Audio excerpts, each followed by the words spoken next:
Welcome, everybody, to Juice Pro Wrestling, episode 81, Hammerstone Smashed Face, with Sreten and the Juice himself, which is myself, via phone from Arizona. Arizona's correct, right? That's it, Arizona. That is correct. He is the MLW National Openweight Champion of the world. He is Alexander Hammerstone.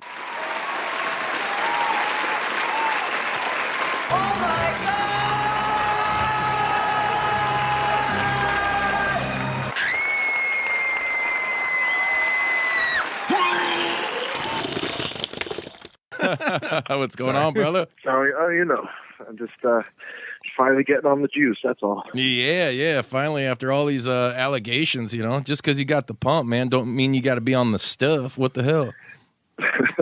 You know what's weird, too? A lot of people don't know that it's kind of an old school term in the biz, is that juice was another name, much like color and stuff, for blood. For what? Yeah, that's Oh, true. juice was for blood? Yeah. Oh, okay. I'll shut up. Why do you think our fucking logo's a bloody belt? Man, I don't know Piece of anything shit. about this. I don't know what I'm Motherfucker. doing here. Jesus Christ.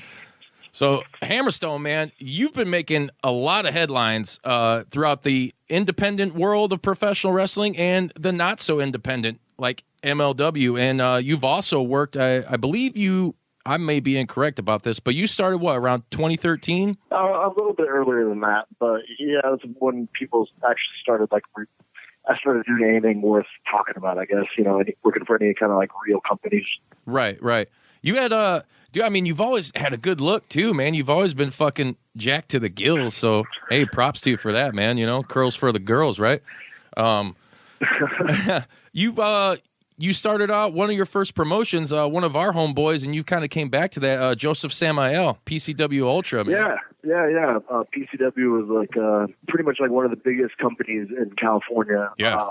But yeah, that was like one of the bigger stages I got on early on, you know. So that was definitely a huge catalyst for things for me, just because of the caliber of opponents I was getting, you know. Yeah, you were crushing. Because that's all pro wrestling is, you know. Like, some guys are really good for a long time, but it just takes someone to start paying attention. So, like, you know, if I put up a match and it's versus Joe Schmo at company, you know, XYZ, it's one thing, but then it's like, oh, versus Brian Cage at PCW or versus Jeff Cobb at PCW, then people all of a sudden start watching, and then they go, oh, this guy can go, and then Fuck yeah. It just is like a, you know, snowball effect. So yeah. Yeah, he's so you have a good relationship with Joseph, I take it then, right? Yeah, he's been a friend for many years. Yeah, he's a super awesome guy, dude. We've had him on the show. He's going to be back on soon. Hopefully we get to hang out and kick it with him. We plan on attending the MLW Super Fight pay-per-view. Your guys' first pay-per-view in Chicago on the 2nd, man. Yeah, the shit should be wild. Oh, man, I can't fucking wait. I've been, actually, the first time I've seen you twice live now. The first time I seen you, it was a bathroom meeting, kind of like I was walking in, you were walking out, and I think you might have had a bad burrito or something, you know, out there at Cicero. Listen, brother, when you eat like 400 plus grams of protein a day, it's every day is just the same when it comes to that. Yeah, man, but I was just super impressed, not with your bowel movement, but just, you know, like seeing this dude, like, damn, this dude's fucking jacked. Like, okay, I had vaguely seen you, like, I've watched some PCW Ultra stuff the last couple years, because much like you mentioned, dude, they had a lot of big stars. They're like one of the biggest promotions out there in California. Like, everybody out there listening, don't sleep on these guys because they're rocking and rolling. They just wrapped up, the Into the Void event they just did on the 18th, which that was fucking spectacular. Yeah. That was just Friday, yeah. Yeah. So I'm sitting there and I'm like, all right, let's see what this dude's got. And he comes out, you come out and do your thing. And I was like, holy shit, man. Like, you got a great build. You got a great look to you. You can move about in the ring, like, pretty damn fluid. And I was blown away, man. And then you align yourself with a couple of assholes in the Dynasty, MJF, and what's the other dude's name? I always forget his name. Richard Holiday, man. Richard Holiday. Richard Holiday. Yeah. I do enjoy him. I was there when they won the tag belts the last time in Cicero against the Hart Foundation. Awesome, yeah. Yeah. Both times, man. Every time what's your opinion on that place and like the crowd out there in Cicero, man? I mean, it's wild. It's awesome because we always pack the place. It's, sellout crowd. They're wild. They're rowdy. The thing about doing TV tapings is sometimes it's kind of difficult because when you watch it at home, you get the experience of a 1 hour show where right. It builds to a main event and then it's done. But when when you attend those live tapings, you're basically watching 3 episodes of the show or 4 episodes of the show back to back to back.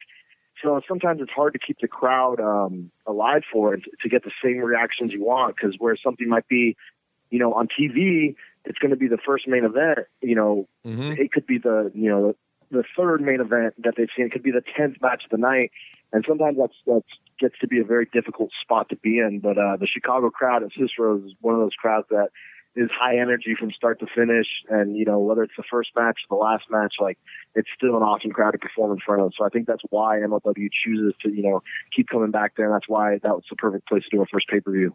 Oh yeah, that's well said, and I'm glad you. A lot of people out there listening that haven't. They may have attended a wrestling show, like you said, a live event or whatever, but they haven't attended a TV taping.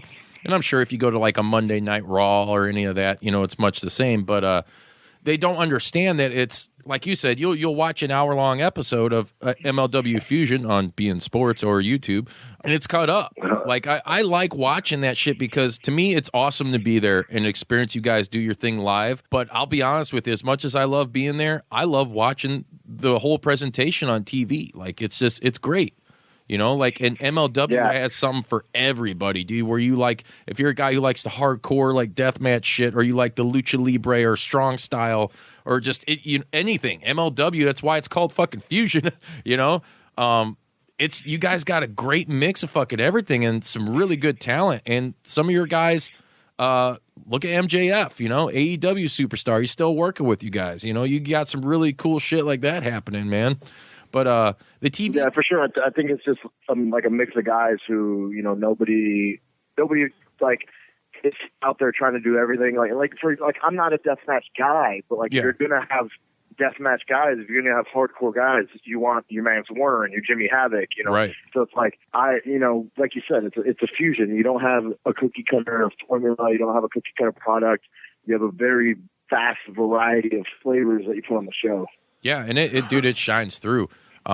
It's funny though when you were talking about the TV tapings, because the first one I attended, me and my buddy, we brought our sons, and my son's 11, and he's kind of gotten out of professional wrestling. Unfortunately, he's just found football, and that's his thing now, which is fine. But I dragged him out to this show, and for an 11-year-old, we were there for like 5 or 6 hours, and he was like fucking dying by the end. I was like, "Can we just go home?" Like, shut up, sit down.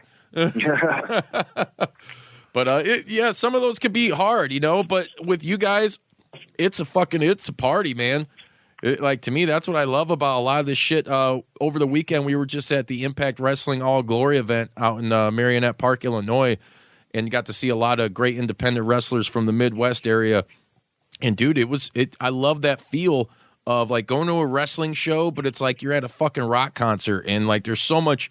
You guys are doing this badass shit in the ring. I could drink some fucking beer, hang out with cool ass people and mix, not just sit there and like. No, I was just saying, I think that's kind of what's why wrestling's growing at the rate it's growing at right now. Mm-hmm. And like kind of like the appeal of it is less like people necessarily just even watching the wrestling, because there's still people who just watch the wrestling they like online or watch the wrestling they like on TV, and they sit there and they criticize it, and they're very critical of this, that, and the other. Bitches. But really, like, people like going out to indie wrestling shows or some of these other companies that are but there's still TV and like bigger companies like MLW and stuff, but they're trying to provide that feel, like you said, it's like a rock concert or just like this vibe where everyone's getting into it. It's more than just the wrestling.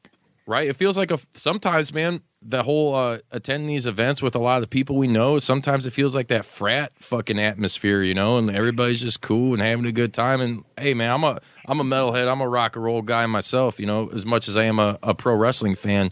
I love that atmosphere, dude. If you can go and watch this shit and like have you guys doing your thing, and dude, it's the fucking best. There's nothing like it. There's no form of like entertainment, whether it be sports, musical entertainment or whatever. in my opinion, that really just sets that bar like professional wrestling, especially in 2019 and beyond, man. Yeah, for sure.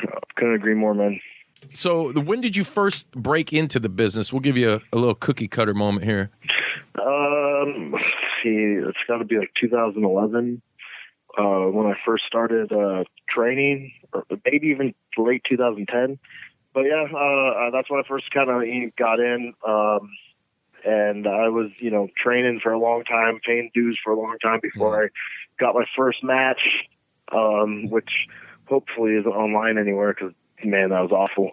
But walking that green mile. Yeah, like you said, 2013 was like when I started like working promotions that were actually putting stuff out there online and being, covered by, websites and stuff like that. And that's when I first started kind of getting around, and I started branching out and getting out of state, and started getting noticed, I guess, because back then it's kind of different. Like, stuff is changing at such a pace now where like guys get in and their first year, like, people know about them.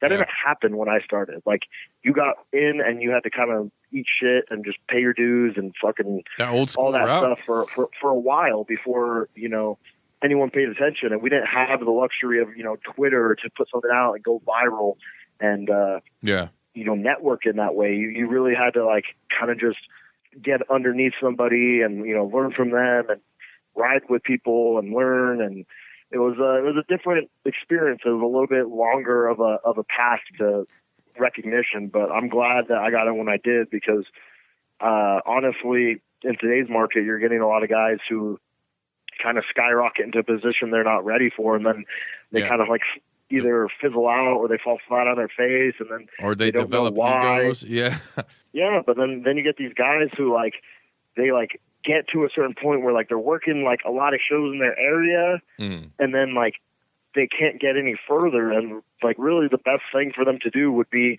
to go back to training, but nobody wants to hear that, or like even go back to the drawing board with their character or whatever it is. But because we live in that like instant gratification age, no one's going to do that. Yeah.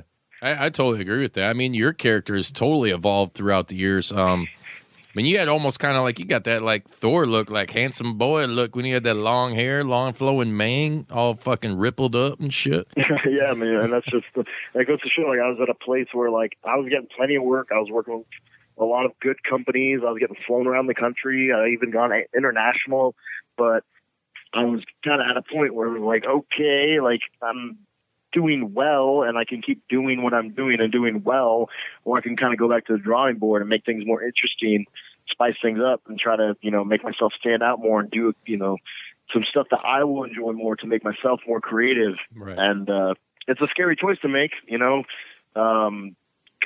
you're taking guaranteed, like you're throwing away like guaranteed work and guaranteed interest for take a gamble, but sometimes that's what you have to do. Oh yeah, and it's I mean, to be able to have that thought though, the like, hey, I need to go back and kind of do this. It's good for there should be more guys like that, that can sit back and examine themselves, and because like I said, I think there are a lot of guys now that because of social media and shit, they get exposure. And not that they're green or anything, but maybe it's like too much too soon, and they get these egos, and it's like, this guy's a fucking douche, or guy or gal, Yeah, I mean, and then just think of it like when you see, a lot of fans don't think of this too, because like they just, they're on the outside looking in, but it's like, when you follow a band that you like for, 10, 15 years, and they release an album and you go, oh, I don't like this. This isn't like this or that. Why don't they play stuff like the old song? Yeah. But that's because you just listen to that music when you like it. But that band has been playing those songs night in and night out for 15 years, and they're just changing their style, their natural progression, because they want to enjoy what they're doing. They want to enjoy what they're making, and a lot of people don't realize that sometimes in wrestling you get that. Like sometimes, I got to the point where I hated what I was doing. I didn't like, I felt like what I was doing wasn't genuine. I didn't enjoy it. I felt like it was like fake. And at a certain point, like fans are going to connect to this shit when you don't believe it yourself. So it's like what I'm doing now is like, I don't even feel like I'm playing anything. I'm not putting on a character. I'm just out there, and it's, I really enjoy what I'm doing. And like, the dynasty. When you see those promos, like, the reason people like what we do is because like we're enjoying what we do and we're just being ourselves. It's an extension of yourself. It's fun. I mean, that's been like the golden rule in wrestling for how fucking long now. I mean, you look at guys, The Rock, Stone Cold, when they just added that element of themselves and crank it up, fuckers. You know, they cranked it up and look what happened. You know, it's and I've heard Stone Cold say it a million times, like, you know, you got to fucking believe in yourself and believe so other people will believe in you. Like, just put it out there. Be fucking real, you know? Fuck all this scripted shit, you know? Give me a bullet point, give me something to hit, and let me be myself and roll with it, man. And you guys in those Dynasty promos and shit, that's mad money right there. Oh, I love that shit, dude. And your tweets, too, man. I like that shit. No holds barred. It's good shit, man. So you've also been out in Japan, man, for Noah, right? Yeah, I just spent 5 weeks out there. Yeah. How was that for you? It was phenomenal, man. Japanese wrestling is some of the best wrestling in the world. I loved it. I mean, like, being in Japan for 5 weeks was a little bit draining, just because, like, when you have time off from wrestling, it's kind of hard being bound. People don't speak your language, and you can't have your comforts and your familiarities and things like that. You know, miss my family, miss my house, miss my gym, miss my dog, all that stuff. Yeah. But as far as the actual wrestling part, it was one of the best experiences ever. I'll never forget it.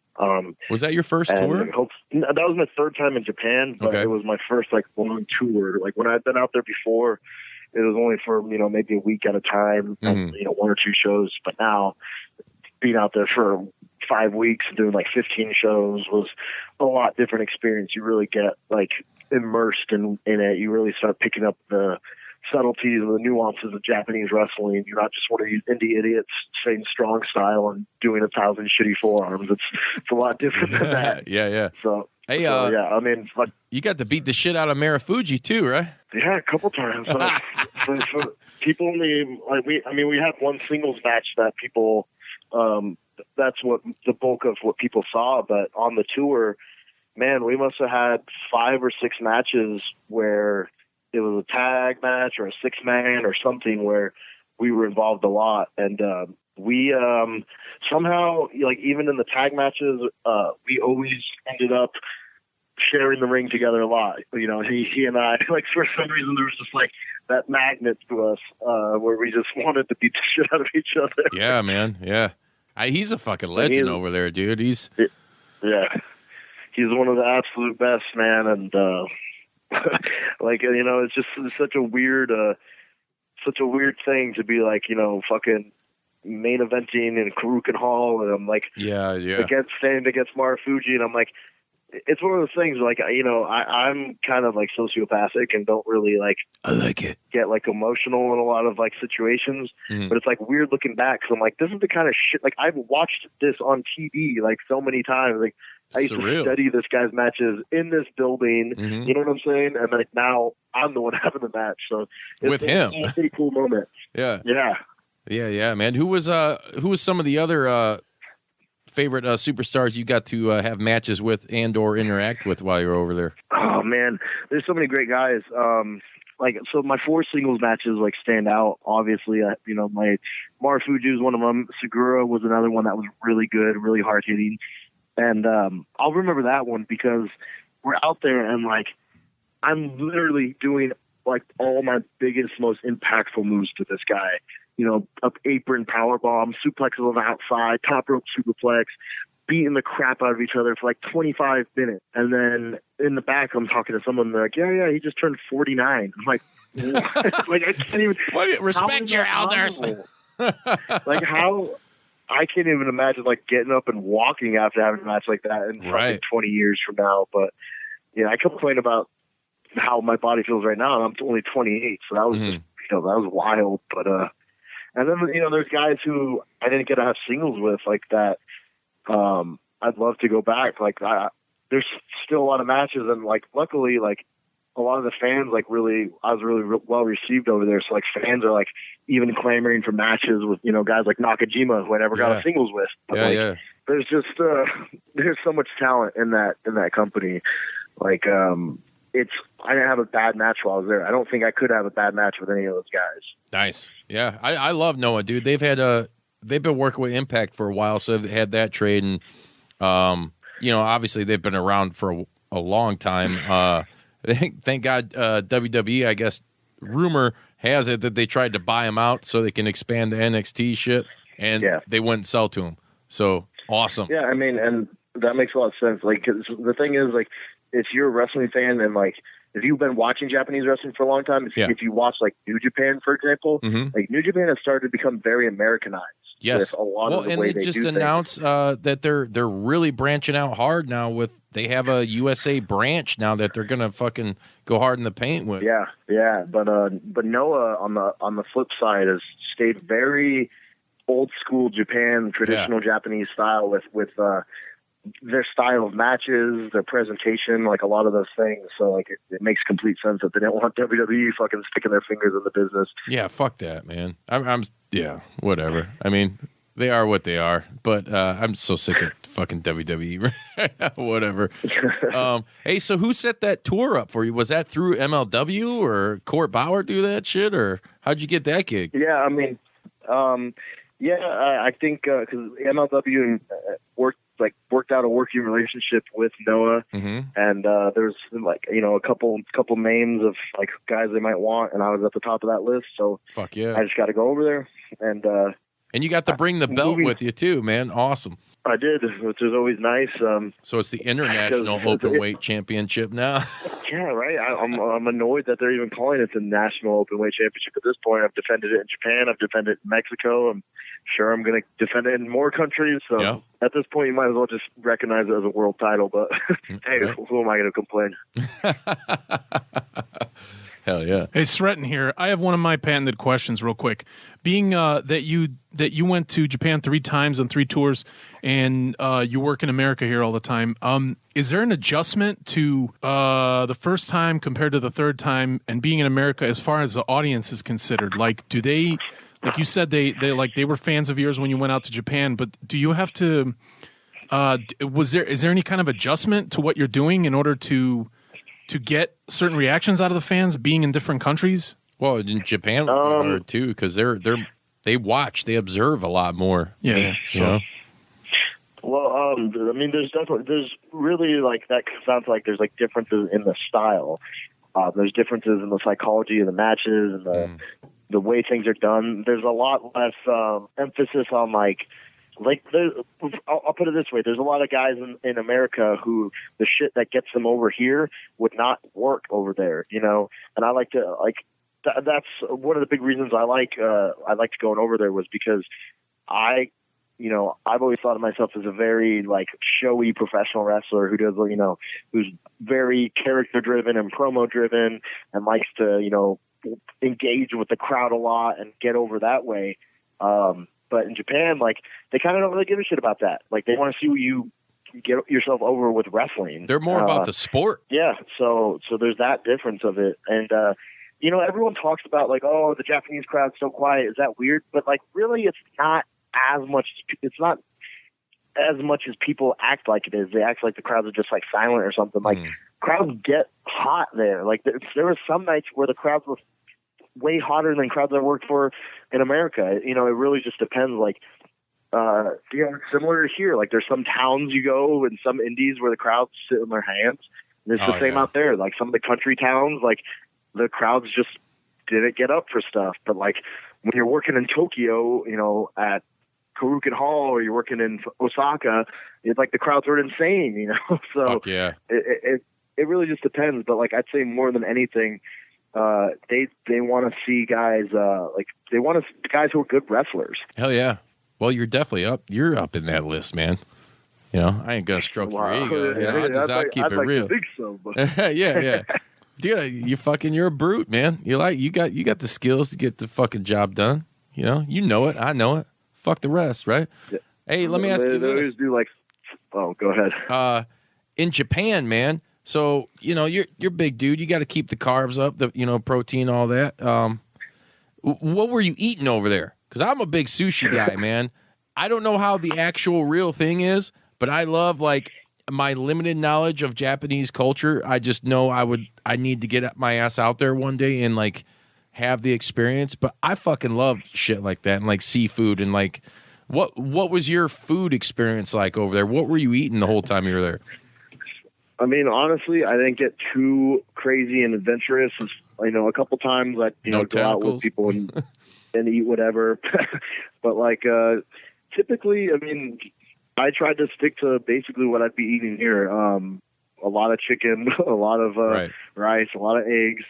And then I was very fortunate because because I was positioned in such a high profile with the booking with Noah, like there were a lot of sponsors that took me out for dinner a lot. So I got to go to some cool places. I got to go to, but whenever I got to pick, I was just like, I want steak because like I knew it. I could eat a lot of it. I feel good, Yeah.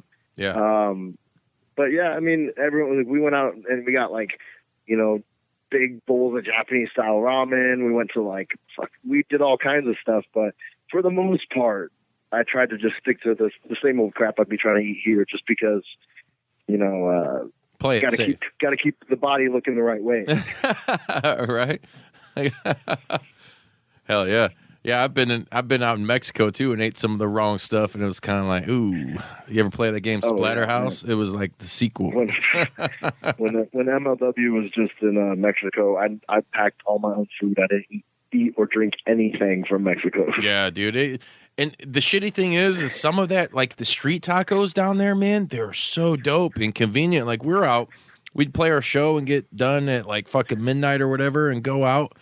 And street tacos were available at any time at fucking night down there, man. And it just, the smell captures you, everything. It tastes good. It's so great, until you fucking, the next day, it's like, oh, Montezuma's revenge or somebody's fucking revenge, fucking whoever made you that damn taco that night. So let me ask you this. Out of everybody that you've wrestled, obviously there's some guys on your list, and this is kind of pertaining to a question that we had from a listener. Shout out to Charisse from the Bronx in New York. What up, girl? She had a question, wanting to know your dream opponent or opponents. I'm sorry to Charisse, but everyone asks it, but I guess I don't really have one of those. I would say I just want to work with the best people, but as time has gone on, just remember, Charisse asked that, not me. Of course, and no disrespect, it's a very valid question. I just don't really have one. As time has gone on, 5 years ago, a lot of the guys who I watched and would study, fast forward to today, I've wrestled basically all of them. There's very few people who are very prominent, with the exception of, guys who are locked down in WWE. Right. But even some of them, before they got there, I got to wrestle them. I've got to wrestle them, and I've had great matches with guys who kind of suck. And then I've had terrible matches with guys who are phenomenal. So it's really it's really weird because sometimes you work a guy and you end up having a phenomenal match that you didn't expect. And then other times you're watching someone, you're like, oh my gosh, they're so awesome. And then you wrestle and it's just man, we just can't click. We just can't have a good match together. Yeah. And it's just weird, so I don't really have a dream opponent at this point. I guess, the Hulkster, I guess whoever comes my way, Let me ask you this. So when did professional wrestling really strike you? When did you start giving a shit about it? I don't have one of those stories of I saw this happen and that's what got me. I remember always liking it. I remember always liking it. I don't remember seeing it and being like, wow, this is cool. Right. I just remember since I was a kid, I liked it. Yeah, but, same way. We grew up without cable, so I couldn't watch it unless we stayed up super late on weekends. Right. So that was I don't know what it was at that time, whether it was Shotgun Saturday Night or Sunday Heat or whatever it was. But I remember for sure, DX being a huge thing. I remember Stone Cold, Kane, The Rock, Kane was another one that like just was like, holy crap, that's the coolest thing ever. Yeah, he was a monster, and he was fucking ripped, dude. Like, a lot of people don't get how like talk about guys that were fucking believable. Like when Kane came out to a ring and beat up 20 guys by himself, it was 100% believable. And that walk too, his walk to the ring, you know how he kind of the whole shoulder movement and everything, and he was just this big, intimidating monster. He was great. But funny enough, I used to watch, like I said, like Shotgun Saturday Night or Heat or whatever it was. Yeah. And those were like the mid card guys would be on those shows. And a lot of times, like one of the coolest guys to meet my brother and myself on those shows was Gangrel, because on those shows he was like main event level, Yeah. He was always like the main, and I was like, man, like the Brood's entrance and everything. Dude. And then like you fast forward like a couple years, and Gangrel's like one of my absolute best friends. I probably wrestled him more than I've ever wrestled anybody else as far as like total number of matches. Like we've had to wrestle each other at least 20 times by now. That's so dope. And he's in great shape for his age, man. He's still out there training. He goes harder than a lot of guys. Yeah. Like, that's why like when every once in a while I'll wrestle someone and you know, it's in the back, you I don't really want to do that much tonight, or I have this tomorrow. Or that's when you fucking smack him in the face, say, wake up! Dave gets in there and fucking goes full speed. Yeah. He still keeps up, man. I seen him do it against Orange Cassidy at a GCW Black Label Pro show. Which I can't believe that happened, because I know firsthand that he hates comedy shit. Yeah. It was surprising to see him do it, to tell you the truth, but it worked. I mean, that's there. My opinion on the whole thing is there's room for everything in wrestling. It's all in what you like, though, I guess.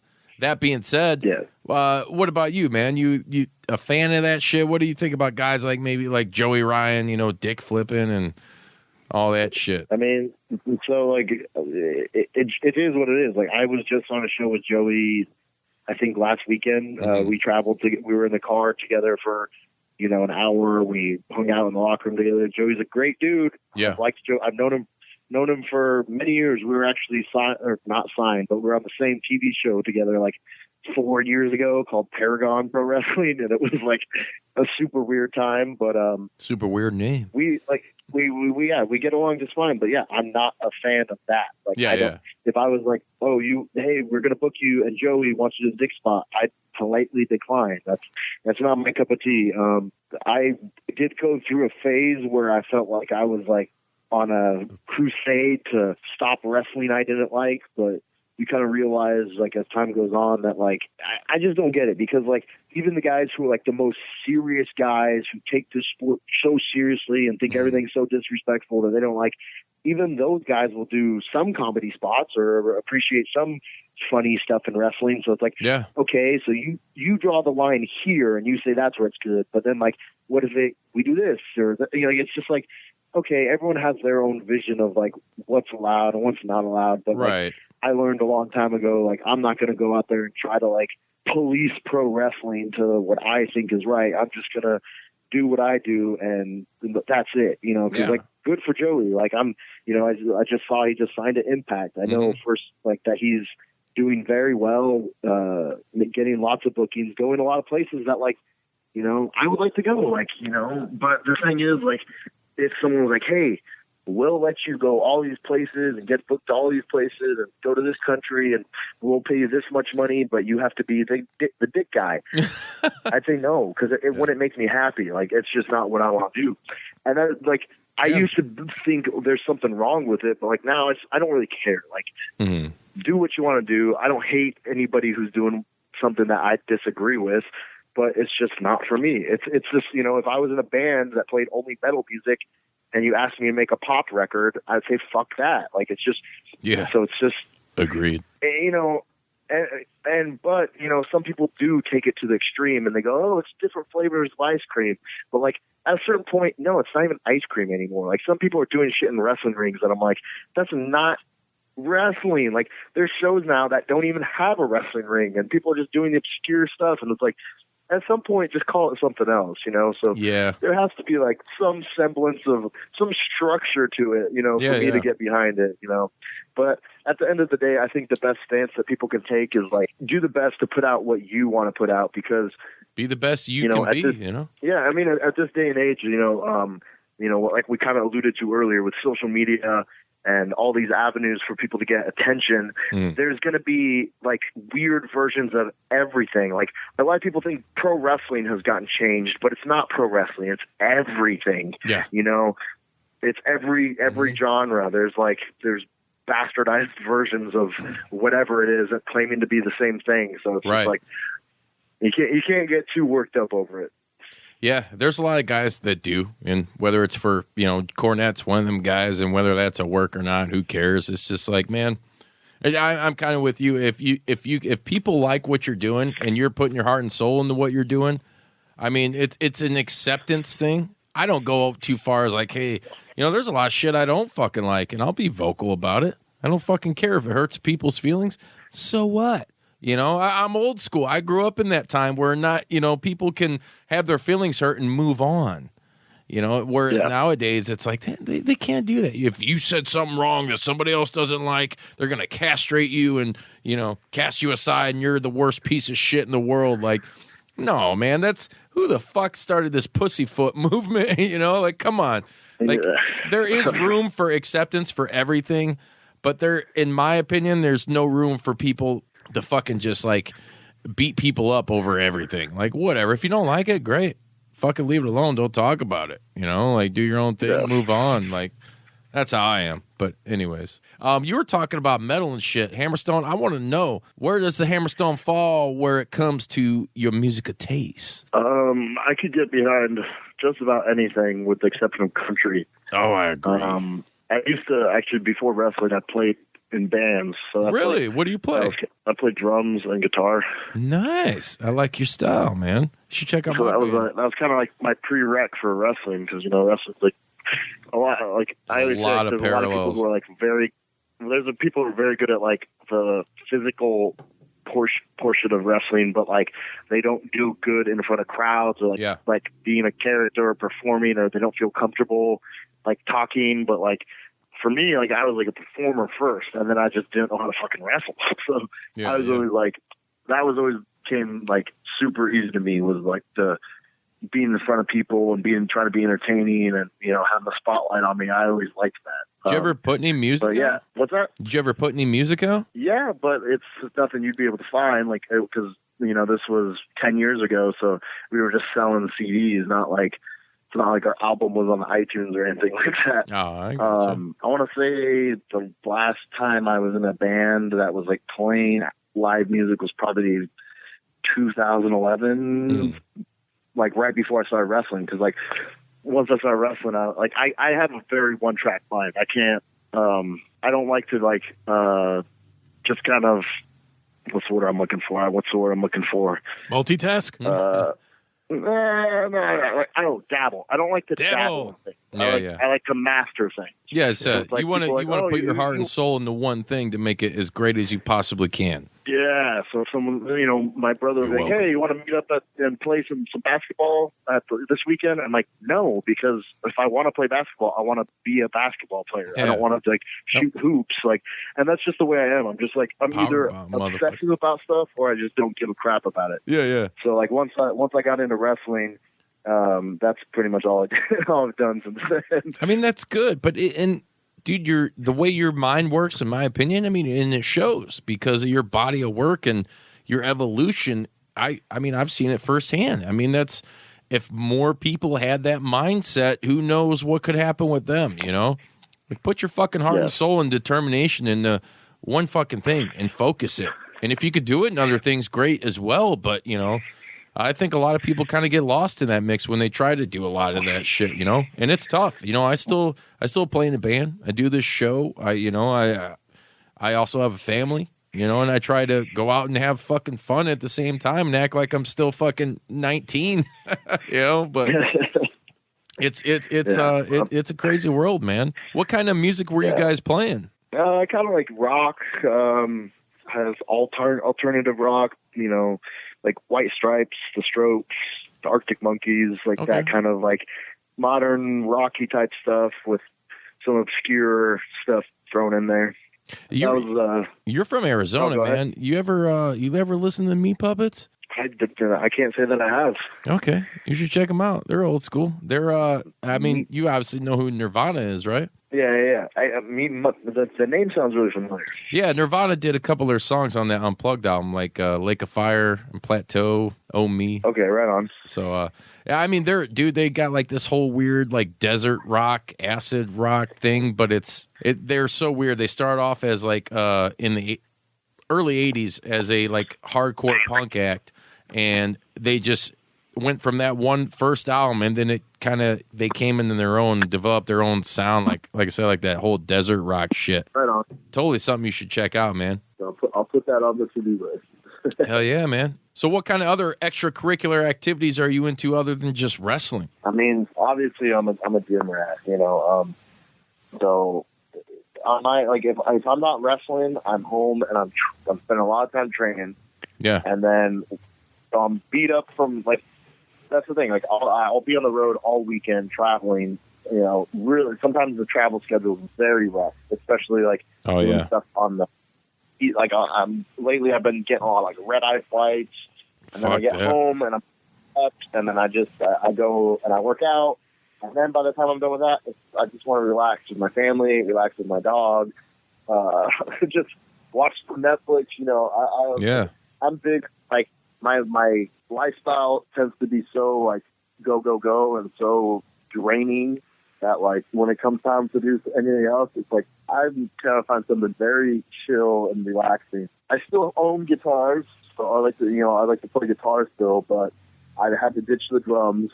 Too bulky, too much space. I live in a condo right now, so I'm pretty sure my neighbors would kill me if I played drums. But gotta get that electric kit.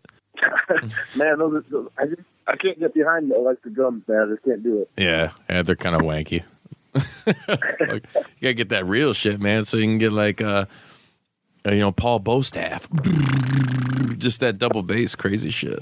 I don't know. Yeah, I agree with you though, as far as like the grind of like your profession and what you're doing, man, and the traveling shit, being out on tour myself with my band shit, it's like, fuck, dude, like it's a great thing, don't get me wrong, it's an experience, it's awesome, but it sucks at the same time, like that traveling shit. Like I'm kind of a homebody, I like to be home, like you said, be with my family and do my shit and chill, because when you're such a go hard in your profession, man, you just said it yourself, you don't get that very much. So when you do, it's like those are the fucking moments, man. Yeah, 100%. It's like I always say, everybody wants like a full wrestling schedule, so they have a full wrestling schedule. Like, so many people, oh, I'm jealous. I wish I could do this. I wish I could do that. And I'm like, okay, you say that, but I honestly think like you would never do the work to get to that. And then once you had it, I don't think like it's tough, man. And I mean, there's people who do it, but and this is not like saying I'm better than anyone else, but like. But you are. Yeah, well, that's true. Okay, yeah. I'm just gonna toot my own horn then. Like that's the thing. Like when I travel too, I'm not just traveling. It means prepping meals for days at a time. It means all these things. Trying to find gyms on the road. Trying to make sure I stay on my diet on the road. There's plenty of people who, they travel, but they're just stopping at fast food. They don't worry about hitting the gym. They don't worry about tanning. They don't worry about all these other things. And it's like, maybe that's not important to everybody in pro wrestling, but for me it is. And it makes things just that much harder and just that much, more time and difficult. But, at the end of the day, it's what I think is important. And I take a lot of pride in what I do. Yeah, and that's fucking awesome. I totally agree. I mean, your attention to detail and just being precise with your passion in your career. I mean, there's not a motherfucker on this world who can go say anything negative about that. And if they do, they fucking suck. I mean, I'm super impressed, dude, with that drive, man. That fucking do it. Do your shit. Fucking know that you're going to go here and have it planned out, without having to have like a Paul Ellering or somebody around to do it for you. Like you're doing your own shit. Like I got mad respect for that, dude. So here's to you. But So MLW, man, you guys, you got, like I said, you got the super fight coming up.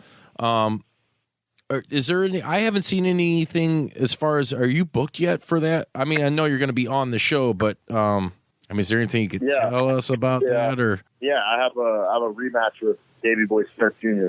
Oh yeah, nice. Yeah, you guys had a killer match last time I was there out in Cicero, man. I can't wait to see more of that. Yeah, man, he's probably one of the absolute best wrestlers on the planet right now. Like that's. Anybody who disputes that hasn't watched enough of his stuff or hasn't wrestled him firsthand.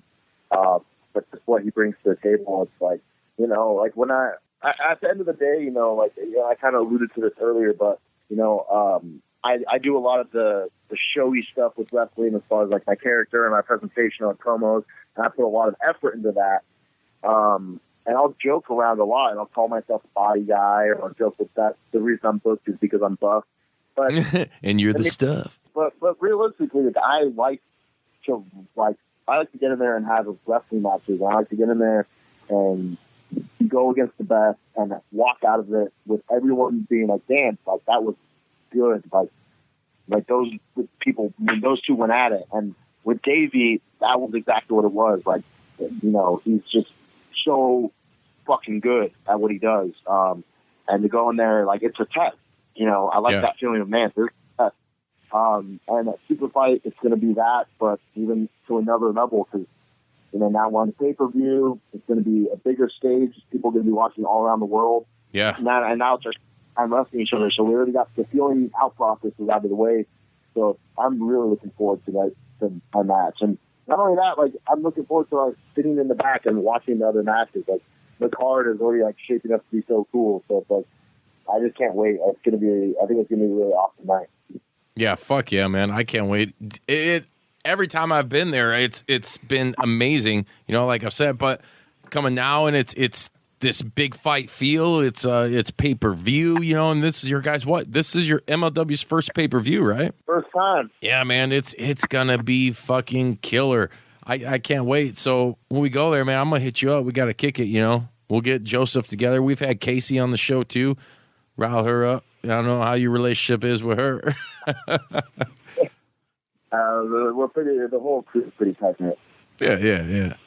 But like I said, I love MLW. You guys, we've been doing this show for a little over a year now, and you guys were one of the like top 4 or 5 promotions that I always was like, man, I got to talk about MLW because of what they're doing is it's top notch. It's amazing, you know, and I always go, the whole point of my show really is to kind of get people to find more than just the E, you know, because there is so much more, so much better shit, you know, that for sure. You can, and whatever, I grew up on that shit, you know, and it's great, whatever, but I betrayed it in mid 90s when it was like, oh, this shit's lame and cartoony, like WCW had a better, more realistic product. I went to that, and then, you know, you had ECW, and you know, history kind of repeats itself, and I think it's such a great time in wrestling right now.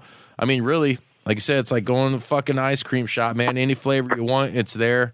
Fucking take it, leave it, but it's fucking there. That's the good thing, you know? Yeah, for sure.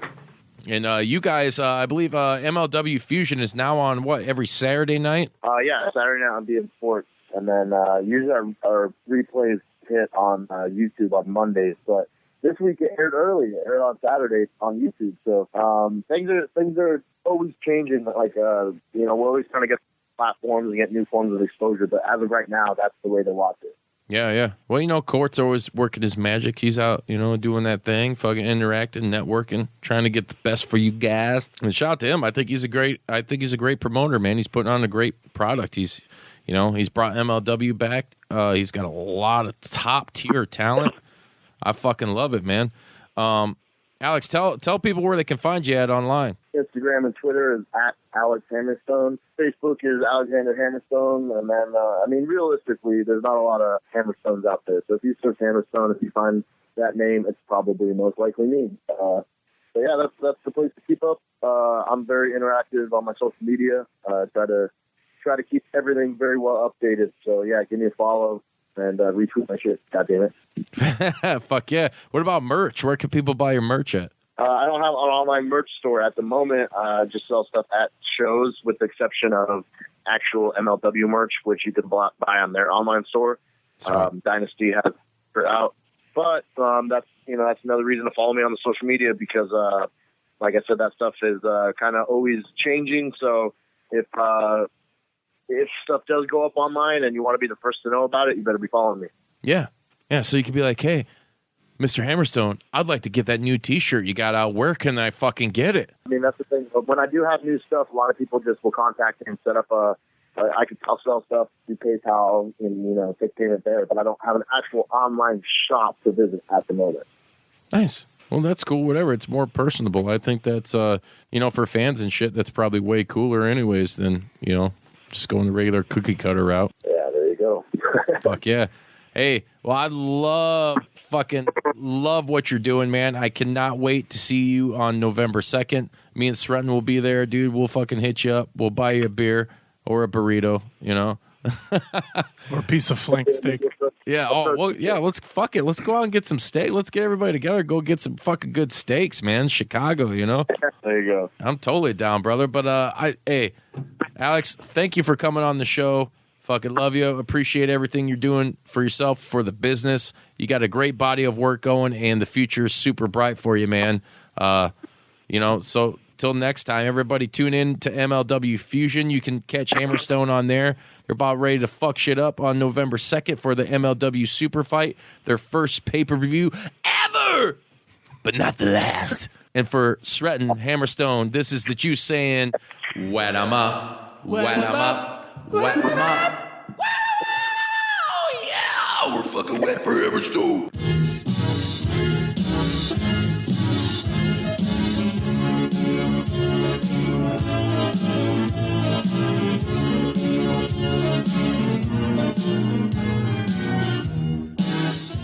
You gonna do sex to me?